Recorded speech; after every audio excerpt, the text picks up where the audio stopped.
Assalamu alaikum. I am Dr. Arif Javed, and in the series of Cosmos English exercises, today I am presenting the feedback on English exercise number 5. ये exercise आपको कुछ दिन पहले दी थी और this was about general grammar exercise और आपके साथ पहले मैं इसका फीडबैक आपके साथ जो है मैं शेयर कर रहा हूँ आज. So this was the exercise and we got a very healthy response this time, 223 responses. मैं आप सब लोगों का शुक्रिया अदा करना चाहता हूं कि आप इतने अच्छे लार्ज नंबर में इन एक्सरसाइजेज में पार्टिसिपेट कर रहे हैं और अपनी लर्निंग में मुझे अपना रोल प्ले करने की इजाजत दे रहे हैं. Thank you very much for this. जो क्वेश्चंस थे उसके अंदर let's go to question number 1. I drove to Ohio for the air show last week. Is that dash you had a few days off. अब यहाँ पे I drove to Ohio for the air show last week एक sentence है और उसके जवाब में जैसे किसी ने दूसरा सेंटेंस बोला है और इसकी ऑप्शंस में व्हाई व्हेन व्हाट वेयर शामिल था, जबकि इसका एग्जैक्ट जो आंसर बनता था वो is that why you had a few days off. अब बहुत से लोगों को गलती ये लगी है कि is that when you had few days of. इसमें व्हेन की सेंस इसलिए नहीं बनती कि उसने रीजन पेश की है कि लास्ट लास्ट वीक मैं एयर शो पे गया हुआ था, तो आगे जवाब में ये पूछा गया है कि क्या इसलिए तुमने छुट्टियां की थी. जब छुट्टियां करने का हमारे पास इसके अंदर जो है व्हेन की कोई सेंस मौजूद नहीं थी. Is that what you had a few days, what totally गलत था, 19 लोगों ने इसके अंदर किया है. और फिर वेयर की भी बात गलत है क्योंकि यहाँ पे प्लेस की बात नहीं हो रही, बात हो रही है कि तुमने जिस लिए और रीजन की बात हो रही है. सो ये कॉज एंड इफेक्ट का सेंटेंस था जिसमें कॉज बताई गई है और फिर उसका इफेक्ट जो था वो बताया गया है. सो स्टूडेंट्स, मैंने लास्ट टाइम भी कहा था कि लर्नर्स के लिए, ग्रामर के लिए ये बड़ा लाजमी है कि आप पहले पूरे सेंटेंस की सेंस को समझें और फिर उसके बाद ऑप्शन लें. सो वाई यहाँ पे इसलिए लग रहा था कि एक क्वेश्चन पूछा गया था और दूसरे सेंटेंस में उसकी रीजन दी गई है वाई. सो काफी सारे लोगों को इसके अंदर जो है वो गलती लगी है. इसके बाद हम क्वेश्चन नंबर 2 की तरफ आते हैं. यहाँ पे था कि you should make it a rule to leave things dash you can find them again. और इसकी ऑप्शन जो थी हमारे पास उसके अंदर व्हेन, वेयर, देन और देयर जो था. अब यहाँ पे जाहिर है बात हो रही है कि you should make it a rule to leave things, कि चीजों को वहां पे छोड़ो जहां से तुम उसको दोबारा ढूंढ भी सको. आम लोगों को आदत होती है चीजें इधर उधर रख देने की, तो ये वो बात हो रही है. तो जाहिर है जहां से उसको दोबारा ढूंढना है तो वेयर. अब वेन की यहाँ पे बात इसलिए नहीं हो सकती कि वेन तो टाइम के लिए यूज होता है और यहाँ पे 51 रिप्लाईज जो थे वो टाइम के लिहाज से लगा दिए गए, जो कि गलत है. और where you can find them, जहां पे मिल सके, ये 135 आंसर्स इसमें थे. देन की कोई यहाँ पे बिल्कुल गुंजाइश नहीं थी. देयर की गुंजाइश इसलिए नहीं थी कि देयर यू कैन फाइंड, यहाँ पे एक्चुअली वेयर आना था, देयर वाली जगह नहीं थी ये. सो यहाँ पे आपको अपनी गलती का पता चल गया होगा कि जहां से चीजें दोबारा ढूंढ सको. Question number 3. Carol said the work would be done by October dash personally I doubt very much. Which personally I doubt, हमारे पास option C it, that, when और विच. 53 लोगों को गलती लगी है यहाँ पे कि दैट लगना था यहाँ पे. Carol said the work would be done by October that personally I doubt very much. ये सेंटेंस इतना करेक्ट नहीं लगता बोलने में ही जितना कि हमारे पास जब विच की ऑप्शन मौजूद है. अब आप कहेंगे कि जी विच तो जो है वो दोनों के लिए लगाया जा सकता है, दोनों करेक्ट होनी चाहिए. दोनों करेक्ट होने चाहिए लेकिन हर जगह पे दैट जो है वो 100% विच को रिप्लेस नहीं कर सकता. यहाँ पे विच की अगर ऑप्शन मौजूद है तो फर्स्ट चॉइस विच की होनी चाहिए थी. अगर विच हमारे पास ना होता तो उस सूरत में दैट जो था वो यहाँ पे आ सकता था. Which personally I doubt very much. So 155 लोगों का करेक्ट था उसके अंदर. Question number 4. Dr. Black comes from either Oxford University or Cambridge University. I can't remember dash. अब यहाँ पे 119 ज्यादा लोगों ने गलत आंसर दिया है बनिस्बत करेक्ट आंसर के. अब स्टूडेंट्स है क्या इसके अंदर कि आइदर फ्रॉम ऑक्सफोर्ड यूनिवर्सिटी और कैम्ब्रिज यूनिवर्सिटी. अब यहाँ पे दो ऑप्शंस आपके पास दी गई हैं कि या यहां से है या वहां से है, तो फिर विच इसका करेक्ट आंसर था. आई कांट रिमेंबर दैट नहीं, आई कांट रिमेंबर दैट नहीं, आई कांट रिमेंबर विच, कि वो इन दोनों में से कौन सी यूनिवर्सिटी से है. करेक्ट इंग्लिश में आपके पास यहाँ पे विच आना था. दैट यूज अब होता कि जब हमारे पास विच की गुंजाइश मौजूद ना होती. और दो ऑप्शंस, खास तौर पे आप ये याद रखें कि आइदर और लगा हुआ है, तो आइदर और के साथ फिर हम विच वन करेंगे। आई कांट रिमेंबर विच, मुझे याद नहीं कि कौन सी यूनिवर्सिटी से है वो। सो आइदर और इसके अंदर आपकी जो था वो लीडिंग इसके अंदर क्यू थी।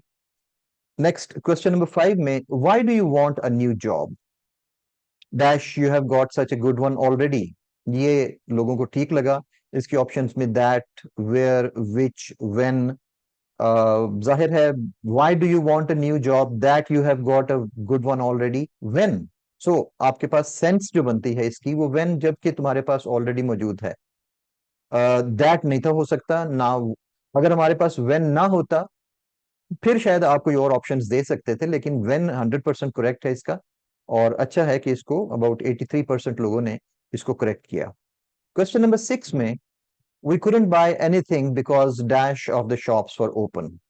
ऑल, नो वन तो नहीं हो सकता ना, बिकॉज नन जो है वो बजाते खुद नो वन के लिए स्टैंड करता है।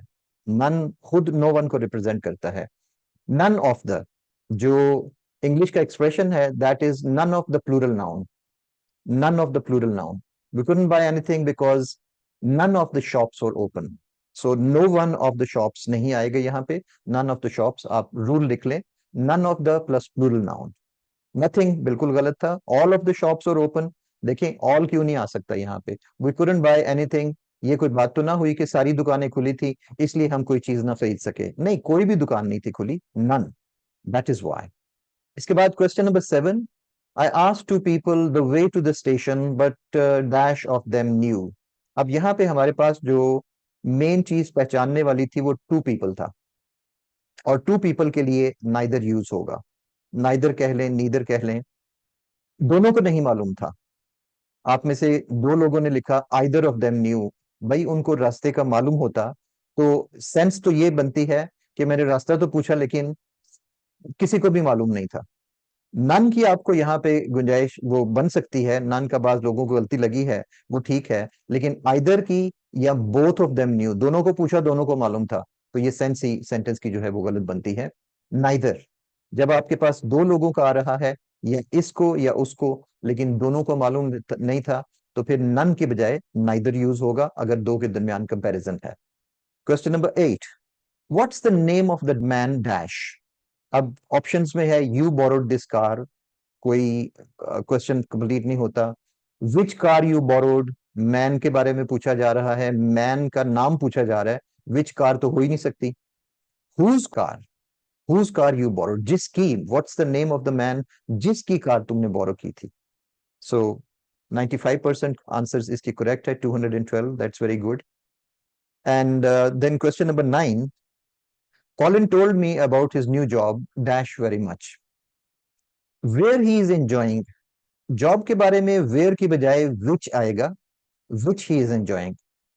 और अगर आप कहें कि he is enjoying, Colin told me about his new job, he is enjoying very much, तो फिर ये कॉमा नहीं आना था। He is enjoying it, no, ये पॉसिबल नहीं है, इसलिए कि यहाँ पे हमारे पास जो है वो ही is enjoying it very much, कोई मतलब सेंटेंस की कॉन्टिन्यूटी नहीं बनती। जब तक हम विच नहीं लगाएंगे उस वक्त तक इस सेंटेंस को कंटिन्यू नहीं किया जा सकता। कॉमा अगर ना हो तो फिर सेंस डिफरेंट थी, लेकिन कॉमा के साथ हमारे पास यहाँ पे विच ही इज एंजॉइंग, 62% का आंसर जो था वो करेक्ट था इसका। और last question 10, Sheela couldn't come to the party dash was a pity। अब यहाँ पे बहुत से लोगों को बहुत गलती लगी है और इसके इनकरेक्ट आंसर ज्यादा हैं। अब देखें, that's why it was a pity, Sheila couldn't come to the party, that's why it was a pity, इसकी सेंस नहीं बनती। जब हमारे पास विच मौजूद है, Sheila couldn't come to the party जो कि एक पिटी है, विच, और अकेला अगर इसको बोला जाए it was a pity because 75 लोगों ने ये भी जवाब दिया हुआ है, शीला फिर हमारा कॉमन नहीं था लगना, Sheila couldn't come to the party semicolon it was a pity. फिर ये दो अलग अलग सेंटेंसेस थे जिनको, लेकिन चूंकि मीनिंग रिलेटेड था इसलिए सेमीकोलन से कनेक्ट होना था। नहीं, ये कॉमा है जिसकी वजह से हमें विच जो है वो पिछले सेंटेंस के साथ कनेक्ट करके इसको हमने लगाना था। दोबारा सुन लें, अगर यहाँ पे सेमीकोलन होता तो इट वाज अ पिटी कहा जा सकता है, फिर इट लग सकता था अकेला, लेकिन चूंकि ये कॉमा है, स्मॉलर वक्फा है, पॉज इतना ज्यादा नहीं है, और पिछले सेंटेंस के का जवाब दिया जा रहा है, इसलिए ये अगर ये बिल्कुल इंडिपेंडेंट सेंटेंस होते तो यहाँ दरमियान में हमें सेमीकोलन चाहिए था. सो दैट इज वाई यहाँ पे हमारे पास विच लग रहा है. So this was the feedback on your exercise number 5. अगर आपको किसी चीज के ऊपर महसूस होता है कि कोई आप कमेंट करना चाहते हैं इनमें से किसी भी करेक्शन के ऊपर, मोस्ट वेलकम. मैं पहले भी देख रहा हूं कि ऑलरेडी हमारे साथ जो है वो कुछ स्टूडेंट्स ने बीच में पंक्चुएशन के बारे में कुछ क्वेरीज वगैरह मौजूद थी जो कि साथ साथ मैं जवाब दे रहा हूं. सो अगर आप महसूस करते हैं कि इसके ऊपर डिस्कशन करना चाहते हैं, मोस्ट वेलकम, कमेंट्स में बात करें. And today I'm giving you new exercise number 6. ये gap filling है, fill in the blanks, और जनरल नेचर के हैं ये. इसके लिए किसी एक चीज को फॉलो नहीं किया गया. So your next exercise number 6 is on gap filling. I hope most of you will do it again, and next time I hope to see more than these responses. Thank you so much. Have a nice day. Khuda Hafiz.